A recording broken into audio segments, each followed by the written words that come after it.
Watanzania. Imefika penye sisi wa Kenya tumeunulia mkono bana. Yaani sisi ndo tulijifanyanga magunji wa maandamano Afrika mzima. Sisi tumewakubali sasa, nyinyi ndo sasa magwinji. Yaani kuna mchezo zingine mulicheza, hata sisi tumekubali, tumewapigania tik bana.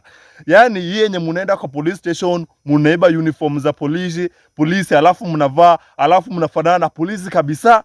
Yaani hata polisi ajui raia ni nani, ajui polisi mwenzake ni nani, na venye pia wanakuanga mafala.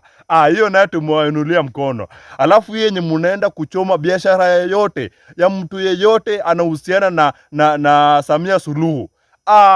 Hapo nayo tulikubali kabisa. Hao watu waende chini na familia yao mzima bana. Hiyo pia tuliwapiga tiki. Alafu ingine, yani mnapiga maandamano hadi munaenda penye wanajeshi wanakaa.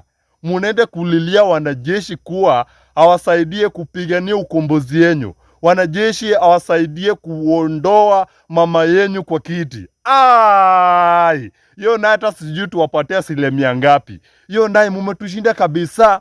Yaani sisi pia tunaona protest, maandamano yenye tutachapa next time tutawaiga, kama hiyo ya kuiba uniform, kama hiyo ya kuchoma biashara mwenye anahusika na mtu yote mwenye anahusika na president, na hiyo ya kuwatembelea wanajeshi kwa penye wamekaa, penye wameishi, kuenda kuwalilia watetee. Hapo naye tumekubali. Watanzania, ikifika hapo sisi kama jendisi wa Kenya tumewapiga 90%.